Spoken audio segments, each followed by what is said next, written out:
Les amis, chers publics, chers auditeurs, chers camarades, bienvenue sur votre chaîne préférée, Jean Sobayo et la déesse. Merci à vous d'être présents tous les samedis soirs au cours de nos directs live. Je suis très heureux de vous retrouver aujourd'hui pour vous parler de la position africaine concernant la crise ukrainienne, concernant l'invasion de l'Ukraine par la Russie. À tout de suite.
Alors, l'Afrique hésite.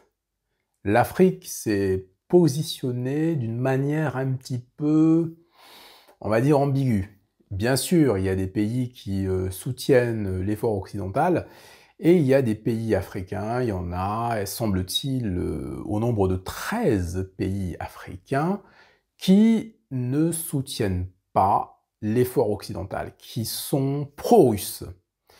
Alors, évidemment, quand les Russes parlent de l'esclavage, quand les Russes disent qu'effectivement les Occidentaux ont perpétué des crimes horribles en référence à l'esclavage, la colonisation, la néocolonisation, etc., évidemment, je pense que c'est quelque chose qui parle aux Africains, c'est sûr. Mais pour autant, est-ce qu'il faut avoir ce positionnement pro-russe?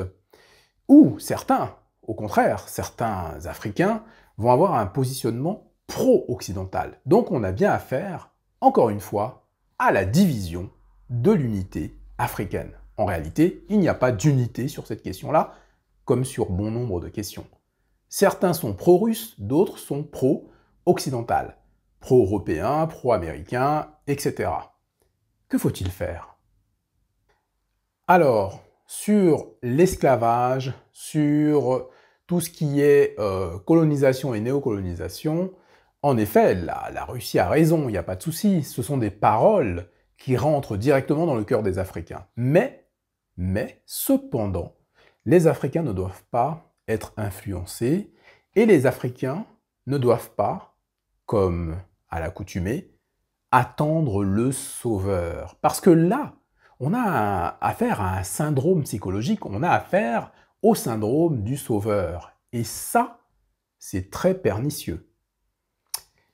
Il est question aujourd'hui de l'invasion de l'Ukraine. C'est-à-dire qu'il s'agit tout de même de l'invasion d'un pays souverain. Bon nombre de pays africains ont subi des choses plus ou moins équivalentes. Donc il y a eu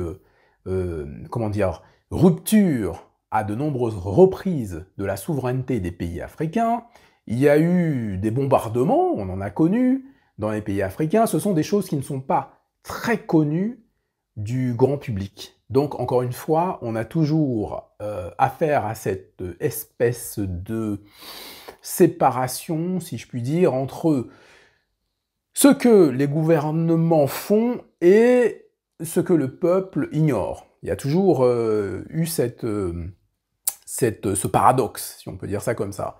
Là-dessus, effectivement, la position de la Russie est facile, puisque ce sont des choses qui sont facilement démontrables, effectivement. Alors, justement, c'est un paradoxe, c'est-à-dire que, pour l'Afrique, protéger la souveraineté d'une nation est essentiel. Donc, l'Africain ne peut pas ne pas voir la violation d'un territoire. C'est quelque chose déjà d'énorme. Et puis, je suis désolé de vous le dire comme ça, mais j'ai envie de dire, quelle est la différence entre des enfants, quelles que soient leurs origines, qui reçoivent des bombes, et les enfants africains? Quelle est la différence? Ce sont toujours des enfants qui reçoivent des bombes. Donc, par rapport à ça, on ne peut pas être d'accord en tant qu'Africain avec ce qui se passe de l'autre côté. Vous voyez, on ne peut pas soutenir la Russie, c'est pas possible. On ne peut pas dire, c'est bien, allez bombarder les Ukrainiens. Alors que les Africains ont toujours contesté par rapport à l'invasion de leur territoire, par rapport aux bombes qu'eux-mêmes recevaient sur la tête. Et bien sûr, n'oubliez pas de liker, de partager, de vous abonner si ce n'est pas encore fait.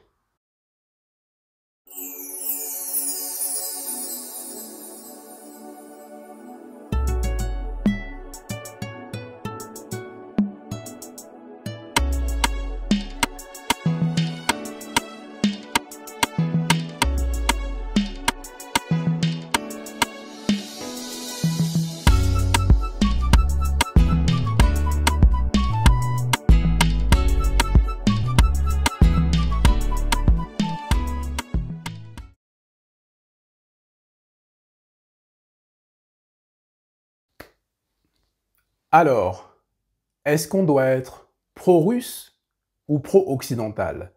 Nous, notre réponse, elle est très claire. Nous devons être pro-africains.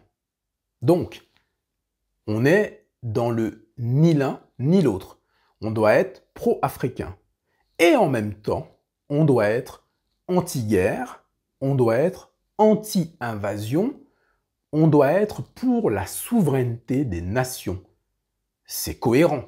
Si nous, on a envie que les nations africaines bénéficient entièrement de leur souveraineté, si on a envie que les nations africaines soient libres de décider pour elles-mêmes, on ne peut pas faire autrement que d'être contre des invasions, contre des guerres, contre ce qui ressemble de plus en plus quand même à un massacre. Alors, il faut être pro-africain. Qu'est-ce que ça veut dire être pro-africain? Ça veut dire qu'il faut qu'on s'occupe déjà de nous-mêmes. Ça veut dire quoi s'occuper de nous-mêmes? S'occuper de nos affaires, de nos intérêts, de nos droits.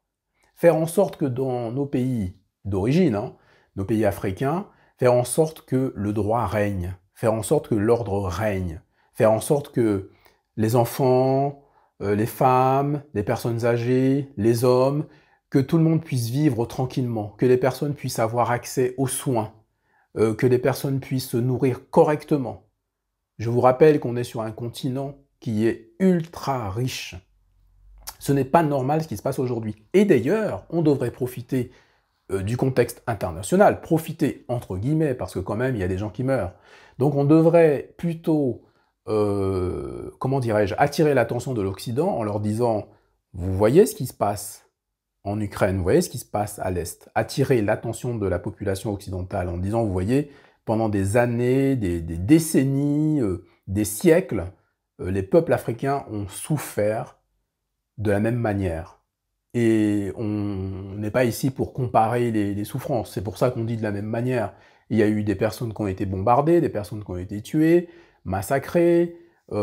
Si on regarde juste la période de l'esclavage, vous voyez, des millions, voilà, des millions et des millions et des millions de personnes. Rien qu'au Congo, un pays, il y avait plus d'1 million de personnes qui ont été tuées. Il n'y a pas si longtemps que ça, il y a grosso modo 70 ans, 70, 80, vous voyez. Donc ça date pas de si longtemps que ça. Et ça, il faut que les Africains déjà puissent profiter de cela pour le rappeler aux Occidentaux. Et maintenant, il faut que la population africaine prenne, je veux dire, ce contexte international pour s'émanciper, réclamer sa liberté. Il faut qu'on se débarrasse, si vous voulez, je le dis souvent, des mauvaises graines, qu'on se débarrasse des vermines. Les amis, chers publics, chers auditeurs, chers camarades, ça veut dire quoi être pro-africain? Tout à l'heure, juste avant de faire cette émission, j'ai regardé quelques émissions sur l'Afrique. C'est ce que je fais de temps en temps. Et je me suis dit, mais c'est bizarre.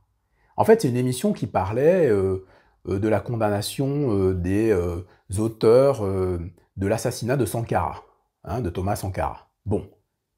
Et je regarde un petit peu ce qui se passe au Burkina Faso, et je me rends compte que les avocats sont exactement vêtus de la même manière qu'ici en France. Et là, je me suis dit, voilà le problème. Voilà le problème. Où est l'identité africaine? Allez, on vous a dit ici, nous on est sans filtre, il n'y a pas de souci. On dit les choses. L'Afrique doit s'émanciper, mais franchement, les amis, aujourd'hui, on est très mal barrés. Je vais vous expliquer pourquoi. Les mecs là-bas, ils s'habillent exactement comme ici. C'est-à-dire qu'en gros, les avocats du Burkina Faso, c'est exactement les mêmes habits que, enfin les mêmes tenues que les avocats français. Moi j'ai été choqué, franchement j'ai été choqué. Mais c'est le cas dans beaucoup de pays, c'est pas les Burkinabés, non, dans beaucoup de pays africains, vous avez au Cameroun, c'est pareil. Voilà, donc déjà il faut changer ça, il faut supprimer tout cela. Il faut une identité. Comment voulez-vous que ce continent puisse s'émanciper si on est toujours à la traîne et on fait comme les autres, en fait, et on prend leurs choses? Bah non, ça c'est des gens faibles, ça, c'est des gens qui n'ont pas de personnalité, vous comprenez? Donc quand on cherche pourquoi l'Afrique n'avance pas, je suis désolé, là vous avez tous les ingrédients. Parlons de ce qui fâche. On le dit ici sur cette chaîne, on n'en veut à personne, on accepte effectivement toutes les, on va dire toutes les tendances, toutes les pensées, toutes les politiques, toutes les religions, etc. Mais soyons clairs, on parle de la Russie, on parle de l'Ukraine. Bon ce sont des peuples qui ont leurs croyances, ce sont des orthodoxes. Il y a l'orthodoxie, voilà. Dans l'Occident, majoritairement, les gens sont chrétiens. Ils ont leur christianisme à eux, ok?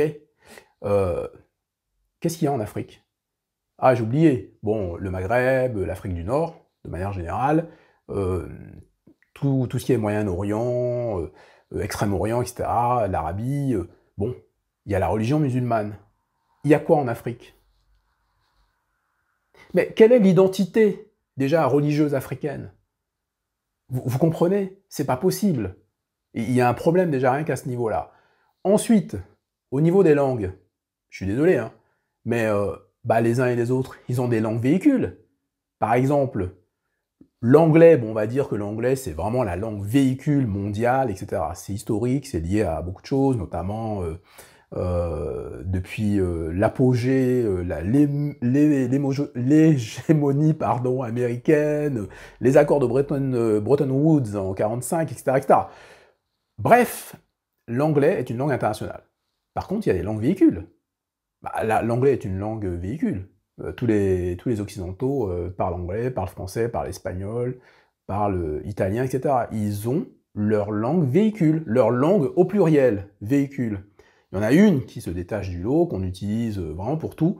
Vous allez en Italie, par exemple, vous parlez anglais, il n'y a pas de souci. Donc, la langue véhicule. Je dis ça, il y a des gens qui vont dire « Oui, nous sommes des doux rêveurs ». Ah, doux rêveurs, ça me rappelle un titre. Non, nous ne sommes pas des doux rêveurs. Nous pointons du doigt les causes, si vous voulez, les fractures, les causes de tout ce qui nous... Enfin, ce pourquoi, en fait, on a du mal à s'unir, en gros. C'est ça, c'est vraiment un résumé. Et on met un petit peu aujourd'hui le curseur sur ce qu'il faudrait faire, en fait. Donc, la langue, vous avez compris que c'est stratégique. Mais au-delà de la langue, il y a quand même la culture. Regardez, que vous alliez à Lisbonne, à Rome, à Paris, vous m'avez compris déjà. Je ne vais pas continuer. Qu'est-ce qu'on retrouve d'un point de vue architecture, culture, etc. Il y a des similitudes. Vous allez dans des... Voilà, vous allez me dire que ça tourne autour un petit peu de la religion, etc. Mais pas que. Il y a un style. Il y a les bâtisses, il y a des sculptures, etc. Bon, voilà. Il y a une empreinte. Il y a une empreinte qui est là, qui est européenne, etc., etc. Bien sûr. La culture, c'est pareil.